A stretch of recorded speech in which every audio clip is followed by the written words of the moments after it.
Hey everybody, it's Aunt Jessica, and I'm going to go over two videos today, and one of them happens to be from the UK. It's a parkour. Amy Harcourt is a trans athlete who transitioned supposedly 3 years ago and has started taking testosterone suppression drugs and running tests. Apparently, they have equaled themselves to a female athlete. So let's watch this nonsense, and I will explain to you why he is wrong. My name is Amy Harcourt. I'm 22 years old, based in Manchester, and I'm a parkour athlete. Initially, I got into parkour through video games. I used to play a lot as a kid, and it just really intrigued me. So I spent a lot of time going through YouTube, finding all the amazing clips, and I just got hooked. I couldn't stop.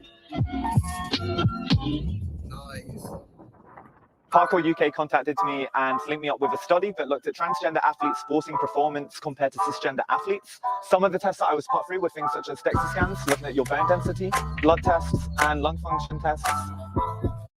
Okay, so I've looked at these tests and they are nonsense. The fact that people will try and say that their bone density decreases enough to negate a male advantage is absolute horse, you know what. I get tired of this because as we age, human beings, our skeletal structure does degrade. So naturally, the human body starts to fall apart. We all know this as we get old. I'm 49. I feel it every day when I get out of bed. I sound like a bag of potato chips.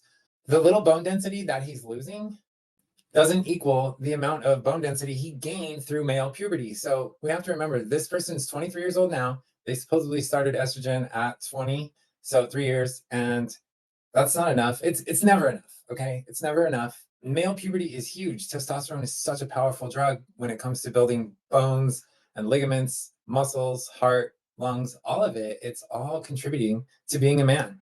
The male body was designed as a hunter and a fighter. That's, if you want to go prehistoric, old school, whatever, that's what male bodies were built for, to hunt and gather and protect the tribe. Like, that's how we're built. Our hips are more straight for faster running, more efficient running, I should say. You know, our arms are longer, our chest is bigger to absorb more impact. Like, we can take a beating. And not that women can't, but it's still not fair. That negates that bone density loss thing. It's not enough. I started hormone replacement therapy around 3 or 4 years ago, and a lot of the studies that I went through showed that I was actually in the female ranges, so it's super cool to see that everything is matching up. I started my parkour training before I transitioned, and everything was so much easier back then. I had a lot more power. Basically, before I started transitioning, when I felt like I couldn't do something and I wanted to push past, I'd get very angry and very hype. However, after transitioning, the emotional side hits you so much differently. Instead of hyping myself up before a jump, I'd cry and get really scared. And I think that's often overlooked.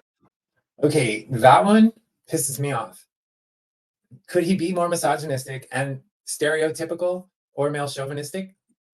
Pick one. He's all of them. Just because a woman is more emotional does not mean you are one because you started crying before the event. Like, that is nonsense. Like, who talks like that? A misogynist, that's who. Someone who looks down on women, that's who talks like that. That is bullshit. Oh, I cry now, so I'm equal to a woman. You got to let me play with you guys.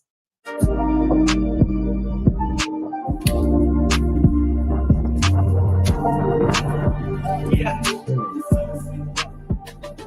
Yay. Within sports in general, there's a big debate around trans athletes. You can't say that I have an advantage if no tests have been done. As well, I can't back it up and say that I definitely don't have one, because again, there's no tests. Okay, so he says you can't say I have an advantage because there's no tests been done. Bullshit. We have tons of tests. We have tests that show that even after a year of testosterone suppression, male advantage does still exist. So there are tests out there. And the problem is we keep going back and forth with, do these numbers match up? And you heard him say earlier that he's at the levels of a woman. So what? Look at your frame, dude. You have a more muscular frame than I do, and I'm pretty muscular. Like, this is 9 years. I didn't want to do this, but you guys, this is 9 years of testosterone suppression. Look at that. It's freaking insane. Like, I wish it wasn't like that. Like, I wish it was just a smooth arm, but that's 9 years of suppression, and I'm still muscular. Like, are you kidding me? I'll explain to you some of the tests that they perform, and I've done this in an Instagram video, and here's the 3 tests that the Air Force did on 1 year of suppression. They did grip strength, which was holding on to a bar. how long they could hang on a bar prior to testosterone suppression and then after. And the results were minimal at best. So grip strength, right? They did a running mile. And then they also did sit-ups in a minute. So how does me on hormone replacement therapy doing, say, 15 less sit-ups in 1 minute, how does that slow me down from a combat sport where I might punch someone? It's not going to take anything off that punch. And my grip strength, big deal. That doesn't translate into real world sports. And that's the most frustrating part for me, is that they're using these linear tests, which don't always apply themselves in sport. Like running, okay, that's one thing, but we all know track and field, every trans athlete is dominating out there. And especially the intersex one, depending on who makes the test, it'll be skewed in the advantage wherever they want it to go. So I really don't buy this crap on we tested this and we tested that. So it doesn't translate into the real world. It's not fair. Which is why this test that we've done is really important. I've been excluded from a lot of competitions, and it genuinely feels like your live dreams are just flushed away. It doesn't feel like I've got a place in the sport when this happens, because nobody's offering solutions, you know? Actually, he's wrong. Everybody is offering solutions. All of the leagues who have banned the trans inclusion thing have offered everyone a solution in a third category, which everybody clamors about that on Twitter and stuff like that. Like, why not a third category? Why not a third category? Well, guess what? World Aquatics did it. UCI Cycling did it. And not one transgender athlete showed up or signed up for it because they want to be invasive. They want to be in the women's division because they don't feel comfortable unless they are. As we heard Emily Bridges say in her last interview, that she's not safe to compete in the men's division. And people kind of mistook that the wrong way. What she means is that nobody knew she was trans. And so they all thought she was a girl. And then, hey, Emily, by the way, you have to race in the men's division. Now everyone knows that Emily is trans. Well, everybody already knew Emily was trans. And I kind of went over that already. But the same with this bloke. Like, I say bloke because he's from the UK, but the same. Everybody knows. Look at your frame. Like, your traps are huge. Your biceps are gigantic. You have a male torso. It's never going to be the same. And it's just so disingenuous. Some competitions that have let me compete, it genuinely means the world to me.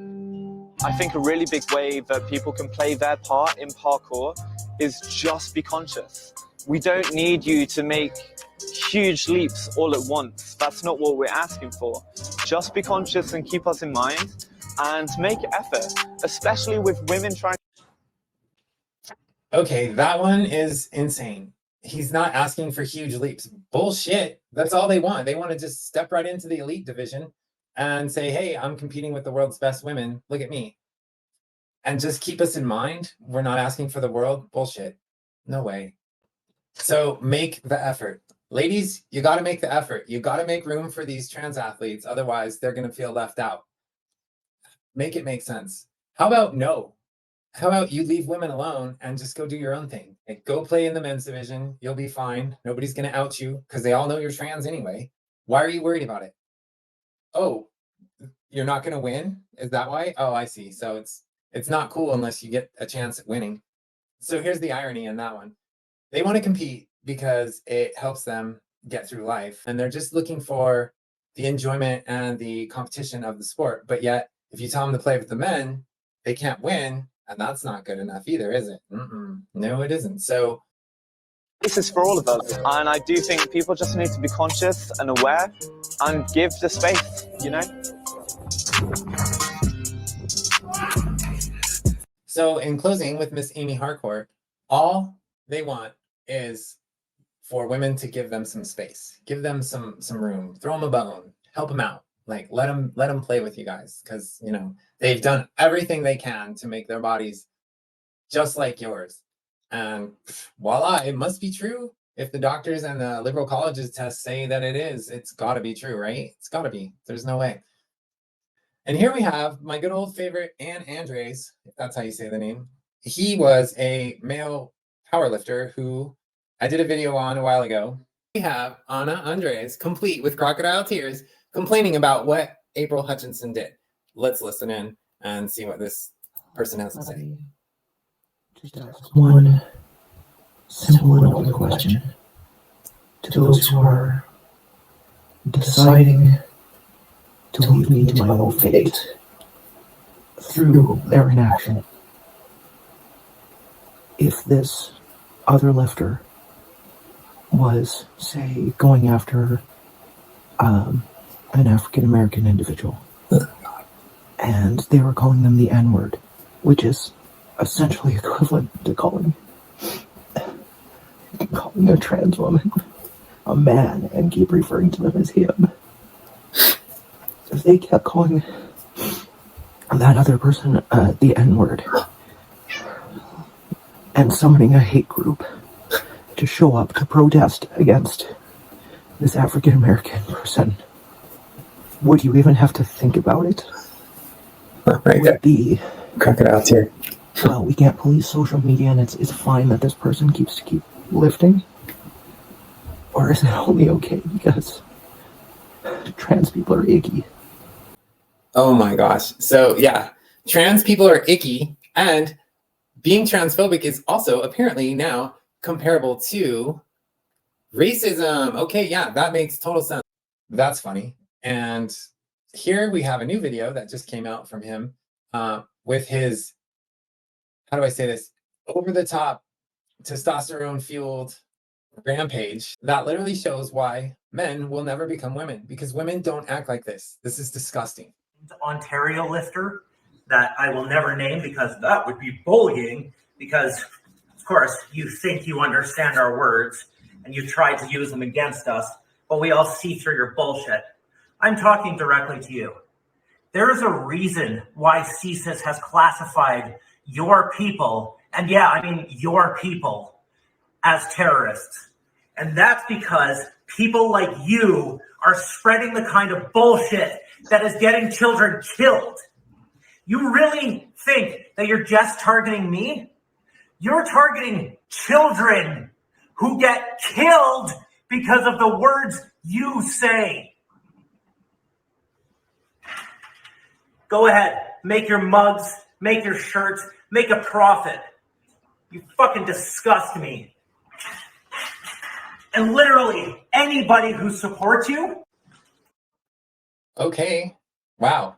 Could he be a bigger asshole? I don't think so. That's pretty bad. I guess he's not worried about winning over hearts and minds, because that was pretty bad. And the woman that he's talking about is actually a friend of mine, April Hutchison. She was the one who filed a report against the US Canadian powerlifting series. So they actually took Anne's side originally and banned April from competing. They came back and withdrew that and said, okay, you're only banned for a year, which is still too much. April should never be banned for standing up for herself. How shitty is that? How shitty are the Canadian lawmakers that they could do this to an actual biological woman? I mean, that is disgusting.